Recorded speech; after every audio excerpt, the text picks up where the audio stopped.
So this one is BandSaw Ex. It's also pretty new. And we can see here, this one does need at least 9 because Catmull Clarks weren't added till 9. You can use this on other meshes. It doesn't have to be Catmull Clarks, but the real advantage of it comes in with the Catmull Clarks. You can see here it says similar to LightWave's own bandsaw tool, but with different options and method of use. So let's load up a gumdrop. Here is a Catmull Clark gumdrop. And one of the nice things about Catmull Clarks is edge weighting. You can actually select this edge there and weight it. Actually, it's under detail. Set sharpness. I hate these controls. It should be interactive. And you can see it made the edge go to that. It's a bit different than the old way of weighting. There's a sub-patched ball, and if we go into here and set the sub-patch weight, sub-patches are weighted by point instead of edges. So if we change the weight here, you can see it pulls the mesh into those points, into the corners. So that's not a good gumdrop. So that's the difference between Catmull Clarks and regular old sub patches. This is the nicely edge weighted version. Problem is, you can't knife this. If you try, wrong key. If you try and knife it, your edges go bad. And that has to do with the way the edges are stored internally in LightWave. The edge weights themselves. So you can see that doesn't look good. It would work fine if it was a sub patch, because the data is stored on the points, and the points didn't change, just the polys. There's some new points, but that doesn't matter. So back to the Catmull Clark. Let's actually undo that knifing. So let's say I want to add another segment down in there. Let's go to textured wire. So I need to use this plugin, and this actually this should have a UV map on it. Atlas map. So there's the UV map for this gumdrop. Here's the gumdrop. So I have to make a poly selection. I need 2 polygons selected for this plugin, and that gives it the direction of the cut. So it's going to go in this direction because there's 2 polys going this way. If I selected these 2, it's going to work along this way. So let me select that one and then run the plugin, and you can see here now I've got this new edge. Notice it's correctly sliced the UV, and it's maintaining the edge weights. If I click on this, I can drag it interactively. And it's got a numeric panel too. So I can set it to be an absolute distance from one edge.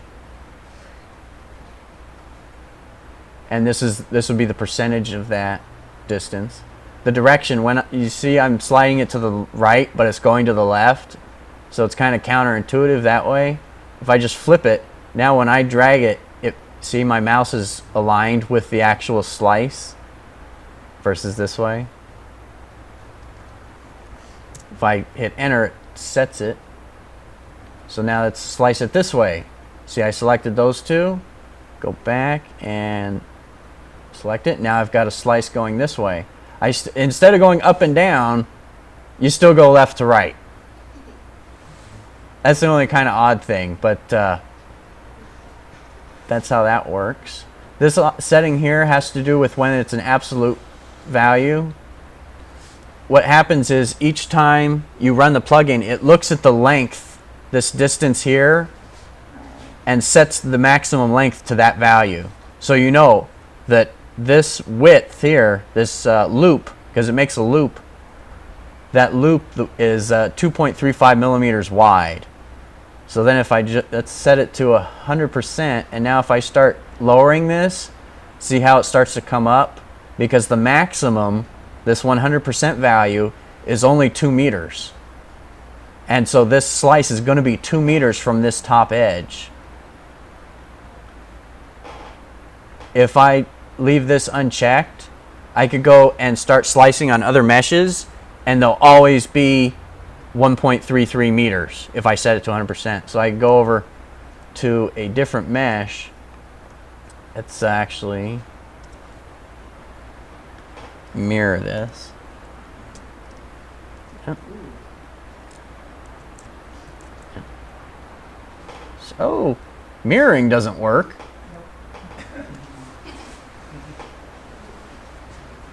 Let's just do it with a box. So this one, let's make this one bigger.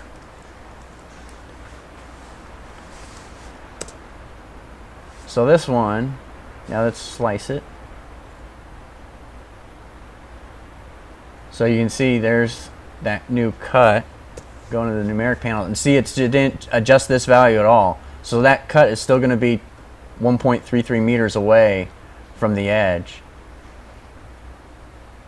which is right, I think that's the one, yeah, it's right there. Yep. So if I go and confirm that, do the same thing over here, I get, it's still 1.33 meters, but it's up higher. If I wanted these two slices to be in the exact same place, even though they're different sizes, set it to percentage, and then just wherever. And then, oh, don't drop the tool before you're done. Confirm that one. Come over here. Do it again, and now you can see they're in the same relative location to each other. Or you can do it absolutely like I showed before. Any questions about this? And something to be wary of is when you're working with Catmull Clarks, don't start edge weighting until the mesh is done. Then start edge weighting, because if you start throwing weights in there and then then you decide, oh wait, I've got to add a new loop. Hopefully the loop will be able to be added with this tool, and otherwise you end up with weird things like this. Catmull Clarks are really nice though. You just got to watch out about the edge weighting, otherwise you get this. Yes, you have to watch subdivision level. They subdivide a lot quicker than sub patches. It's Where do you set that? I was looking for it the other day. The subdivision level. Yeah, is that just in? It's in the options. You hit O. In the defaults, it's O, and then you have sub patch divisions and Catmull Clark okay, level. There it is. Okay. Yeah, a couple of good defaults for that. Set sub-patch divisions to 4, and Catmull Clark to 2. And they'd be the same. Oh, okay. You'll get the same number of polys. Catmull Clarks is logarithmic. Yeah. It's how many times it gets subdivided, where subdivisions is how many polygons per side you're going to get. Right. Okay, any other questions about, this is from 3D Cell, which is, oh, I showed you the page, yeah, 3D Cell. These got other plugins too. If anybody was on Liberty 3D earlier in the month, they were actually linking to his page as well. There's Sketch Mesh, which looks really promising, where you can actually draw and do retopology. I assume that's what this is saying. Yeah, maybe that'll work. But he does have it. It's for 9.5 for Win32 and Mac. Is there a video with that? Or? It doesn't look like it, but these little images here are in English. Okay, yeah. So I believe it's a modeler plugin. Yeah. We can go with that. So High dense mesh or something and sketch over. yeah, you can sketch over it, and you'll have nice poly flow. Yeah. There's another tool I would have liked to demo, but didn't get a chance to. There's a lot of his plugins are on a blog that it's just one long big page. So it's like people were telling me there's plugins here, and I'm like, I don't see them. They're way down on the May 19th, 2009 post. But you have to read it backwards. So you got to go all the way back down. Okay, 219, 209. May, so it's May 5th. There we go. You got it's year, month, and date, or day of the month. So here's some more of his plugins, and there's the actual weight paint tool that he's got, and that's, I believe, in the layout. Yeah, there's bones in there.